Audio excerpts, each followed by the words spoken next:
Let's mic पैसा। नमस्कार दोस्तों, लेट्स माइक पैसा में मैं मनीष आपका स्वागत करता हूं आज के हमारे इस नए वीडियो में। दोस्तों, आज हम जो बात करने वाले हैं वो कहीं ना कहीं इन्वेस्टमेंट साइकोलॉजी के साथ जुड़ी हुई है। जी हाँ दोस्तों, इन्वेस्टमेंट साइकोलॉजी, निवेशक व्यवहार के साथ। दोस्तों, हम इन्वेस्टमेंट कर देते हैं, इक्विटी म्यूचुअल फंड में कर देते हैं, स्टॉक्स में कर देते हैं और लॉन्ग टर्म के लिए कर देते हैं। लॉन्ग टर्म जब इन्वेस्टमेंट की शुरुआत करते हैं तब उनका विचार होता है नहीं, मुझे 10 साल के लिए पैसा निकालना ही नहीं है, 15 साल के लिए पैसा निकालना नहीं है। तब बहुत बड़ी बड़ी बातें होती है इन्वेस्टमेंट की स्टार्टिंग में कि मेरे को 10 साल तक कोई टेंशन नहीं है, हाँ मार्केट के उतार चढ़ाव में समझता हूं, कोई दिक्कत नहीं है। लेकिन अचानक से ऐसा क्या होता है कि जो 10 साल के लिए इन्वेस्टमेंट किया हुआ है वो 10 महीने में भी निकल जाता है। जी हाँ दोस्तों, और कई बार ऐसा होता है कि जो इन्वेस्टर, जो निवेशक 10-10 साल, 15-15 साल के लिए कह के निवेश में आते हैं, इक्विटी म्यूचुअल फंड में आते हैं, वो 10 महीने, 12 महीने, 2 साल, 3 साल के अंदर बाहर भी निकल जाते हैं। तो आज हम यही समझेंगे कि ऐसे क्या कारण होते हैं जिससे जो लॉन्ग टर्म निवेश करने के लिए जो निवेशक आता है वो लॉन्ग टर्म निवेशक सिर्फ कहने नाम का ही रहता है, असल में वो लॉन्ग टर्म ना होके शॉर्ट टर्म में ही बाहर निकल जाता है। तो सबसे पहले जो कारण की बात करेंगे वो बात है कि सबसे पहला कारण जो है वो है मार्केट का गिरना। दोस्तों, जब आपने पैसा लगाया किसी इक्विटी म्यूचुअल फंड में तो आपको यह पता है कि हमने पैसा शेयर मार्केट में लगाया है और शेयर मार्केट का जो डेटा है वो पिछले 20 सालों का, 25 सालों का और 30 सालों का डेटा यह कहता है कि मार्केट में उतार चढ़ाव आते रहते हैं।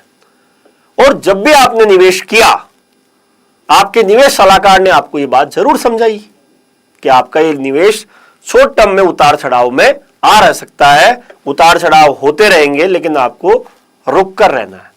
लेकिन फिर भी मार्केट गिरा और मार्केट गिरते ही आपके डर लगना शुरू, और डर लगने में क्या होगा, आपने वो पैसा निकाल लिया। आपका निवेश सलाहकार बार बार आपको रोकता रहा, लेकिन आपने वो पैसा निकाल लिया। 2020 सबको याद है दोस्तों। 2020 में किसी ने जनवरी 2020 में 1 लाख रुपए लगाए और मार्च 2020 में कोरोना आ गया और मार्केट मार्च 2020 के लेवल पे 40% से 50% के बीच में डाउन, और 1 लाख रुपए की वैल्यू हो गई 50,000 रुपए। और दोस्तों, डर आना स्वाभाविक है, हर किसी के डर आ सकता है। आपने घबरा के उस 50,000 रुपए को विड्रॉल कर लिया और उसको ले जाके आपने सिक्योर में, क्योंकि जब आपको डर लगने लग जाता है मार्केट से तो आप मार्केट से दूर भागते हो, और मार्केट से दूर भागते हैं तो फिर पैसा जाके इन्वेस्टमेंट होता है एफडी में। कर दिया आपने एफडी, 50,000 रुपए की एफडी कर दी। 2020 में आपने जो एफडी करी वो 2025 आज तक भी आपकी एफडी 50,000 रुपए की 80,000 रुपए हुई होगी। लेकिन अगर आप मार्केट में रुके रहते, उस घबराहट को कंट्रोल रखते, उस डर का सामना करते और विश्वास करते, तो आज उस 1 लाख रुपए की वैल्यू कम से कम 3 लाख रुपए होती। तो इसलिए ये जो पहला कारण है कि डर की वजह से जो पैसा निकलता है, तो हमारा ये वीडियो आज उसी संदर्भ में है कि आप उस डर का सामना कीजिए। आप विश्वास रखिए कि मार्केट का काम ही उतार चढ़ाव है, मार्केट गिरा है तो ऊपर भी जाएगा। आप अपने पैसे को रोक के रखिए, आपको रिटर्न तो बन ही जाएंगे। तो यह पहला कारण हुआ कि मार्केट में जो गिरावट होती है उसकी वजह से जो लॉन्ग टर्म निवेशक होता है वो लॉन्ग टर्म का ना रह के शॉर्ट टर्म का रह जाता है। अब हम बात करते हैं दूसरे कारण की। निवेश आपने किया, मार्केट भी अच्छा चल रहा है, सब बढ़िया, लेकिन आपकी कोई इमरजेंसी आ गई, या फिर आपको इमरजेंसी आ गई, या फिर आपके कोई घर में कोई काम आ गया, आपको कहीं से भी पैसा नहीं दिख रहा कि कहां से मिलेगा। तो आपने क्या किया, जो आपने लॉन्ग टर्म के लिए निवेश किया था उसको ब्रेक करा दिया, और बीच में ब्रेक करा दिया। क्यों? क्योंकि आपको जरूरत पड़ गई, इमरजेंसी आ गई, पैसे की व्यवस्था कहीं से नहीं हो रही। तो उसके लिए आपके पास समाधान क्या था कि आप अपना एक इमरजेंसी फंड बना के हमेशा चले। लेकिन आपने कोई इमरजेंसी फंड तो बना नहीं रखा, तो आपने जो अपने लॉन्ग टर्म के लिए जो निवेश किया था उसमें से आपने ब्रेक कर दिया, और वो भी कहीं ना कहीं आपको एक कारण ऐसा हो जाता है जो आपको लॉन्ग टर्म निवेशक से शॉर्ट टर्म निवेशक बना के छोड़ देता है। इसलिए हमेशा अपना एक इमरजेंसी फंड बना के चले, ताकि आपको अपने जो लॉन्ग टर्म में निवेश, लॉन्ग टर्म के लिए जो निवेश किया हुआ है उसमें से विड्रॉल ना करना पड़े, क्योंकि रिटर्न लॉन्ग टर्म में और ज्यादा बनते, उसका फायदा आपने खो दिया बीच में विड्रॉल करके। तो इमरजेंसी फंड बना के चले, साथ ही साथ आप अपना एक हेल्थ इंश्योरेंस लेके चले, ताकि कोई मेडिकल इमरजेंसी आए तो वहां से आपको फायदा मिल सके। तीसरा कारण दोस्तों वो होता है फोमो। जी हाँ दोस्तों, FOMO, FOMO, fear of missing out. Fear of missing out का सबसे बढ़िया एग्जाम्पल अभी रिसेंट के समय में हुआ। गोल्ड ने पिछले एक साल को छोड़ दे तो गोल्ड का जो रिटर्न है वो दोस्तों हर साल ऑन एन एवरेज 10% के आसपास रहा, लेकिन पिछले एक साल में गोल्ड ने अप्रत्याशित तेजी दिखाई। गोल्ड के साथ सिल्वर भी साथ में दौड़ा, और गोल्ड और सिल्वर ने एक एक साल में रिटर्न बना दिए 70 से 100% के बीच में। और यहां पे आती है, स्टार्ट करते हैं फोमो की। जी हां दोस्तों, फियर ऑफ मिसिंग आउट। पिछले एक साल में इक्विटी म्यूचुअल फंड के रिटर्न बने नहीं। इक्विटी म्यूचुअल फंड में आपने जो पैसा लगाया वो वहीं का वहीं रखा हुआ है। तो मान लीजिए आपने सितंबर 2024 में पैसा लगाया, जब मार्केट अपने ऑल टाइम हाई पे चल रहा था, और सितंबर 2024 में जो पैसा लगाया उसको एक साल बाद भी, एक साल या अप्रोक्स 9 महीने के आसपास, मई जून के आसपास भी रिटर्न नहीं मिल रहे थे। तो आपको क्या लगा कि अरे यार यहां तो रिटर्न ही नहीं बन रहे, तो मैं गोल्ड और सिल्वर में चला जाता हूं। और जो आपने लॉन्ग टर्म के लिए निवेश किया था इक्विटी म्यूचुअल फंड में, वहां से आपने विड्रॉल किया और गोल्ड और सिल्वर में इन्वेस्टमेंट कर दिया। इसको बोलते हैं फियर ऑफ मिसिंग आउट। आपको डर लगा कि यार मैं यहां पे भी रिटर्न नहीं कमा रहा, कहीं मालूम पड़ा मैं गोल्ड और सिल्वर में भी रिटर्न ना कमा पाऊं, इसलिए आपने वहां जो इक्विटी म्यूचुअल फंड जो आपने लॉन्ग टर्म के लिए किया था उसमें से पैसा विड्रॉल किया और आपने गोल्ड और सिल्वर में लगा दिया। अब हुआ क्या?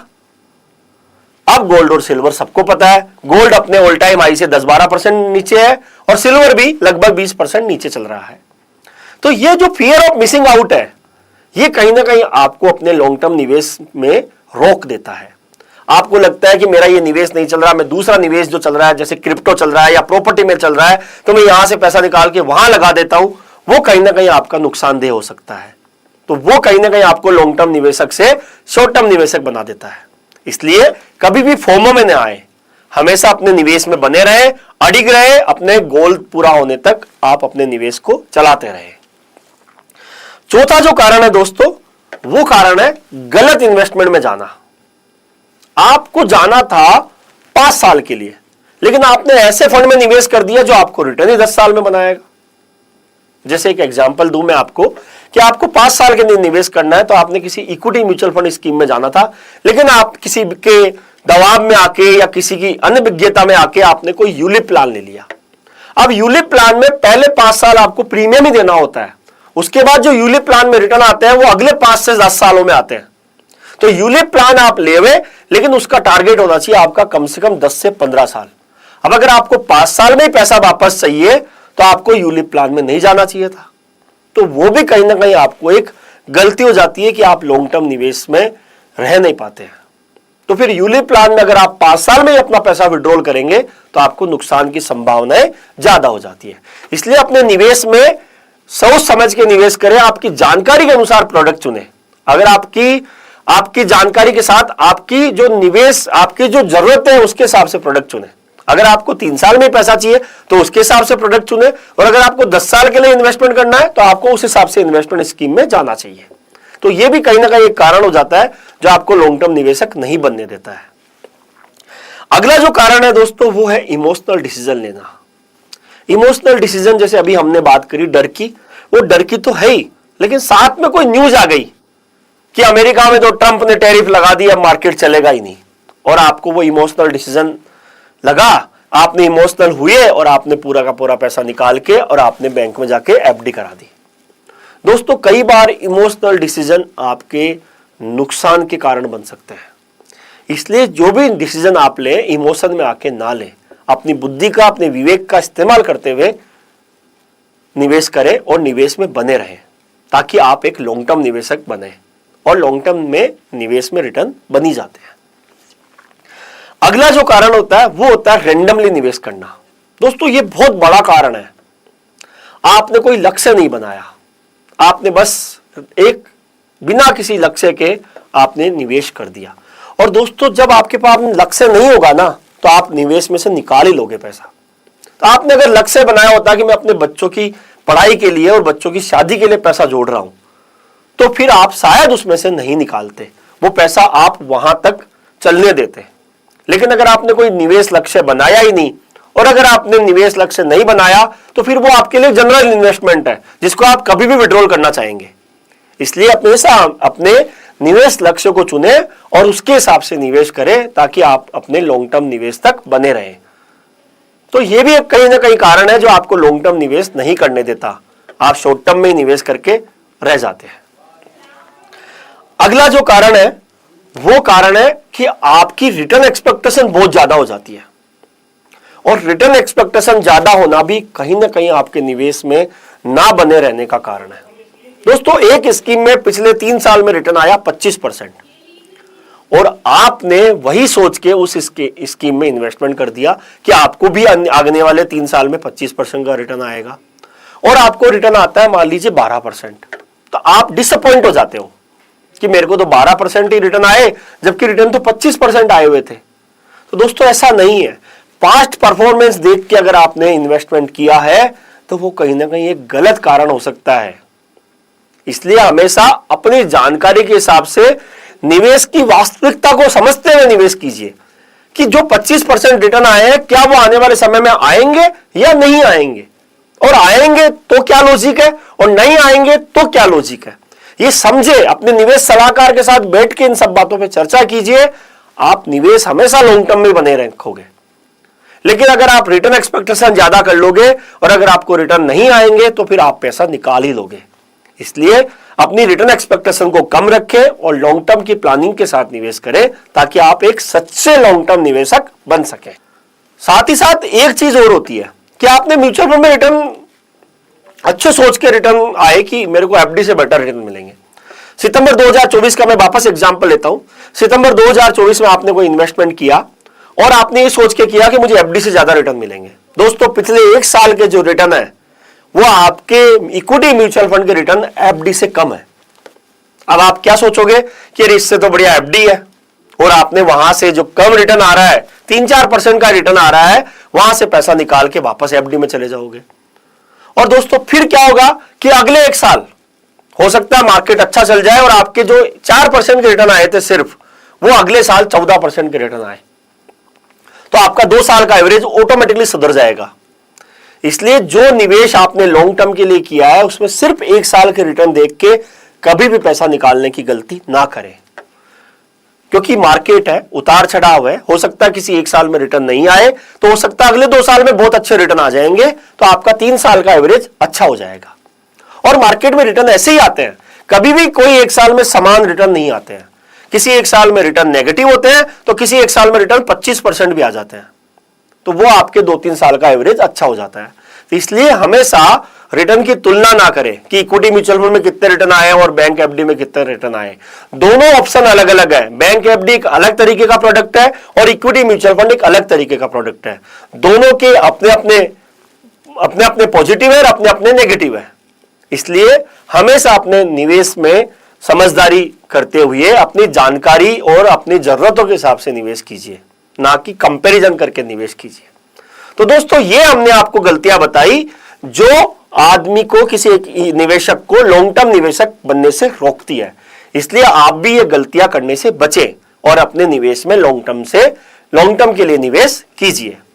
तो अगर आपको ये जानकारी सही लगी हो तो इसको लाइक कीजिएगा, अपने दोस्तों के साथ शेयर कीजिएगा और हमारे इस चैनल को सब्सक्राइब कीजिएगा। हम अगले वीडियो में फिर मिलेंगे आपके साथ, तब तक के लिए धन्यवाद। आप सुन रहे थे let's mind more than radio. Follow कीजिए हमें हमारे सोशल मीडिया प्लेटफॉर्म्स पर। It's time for news. It's time for more than radio. Presenting the first radio news app, Let's Mic. Let's Mic, a news-based app on your phone where you get to watch and listen news, talk shows, interviews, radio show podcasts.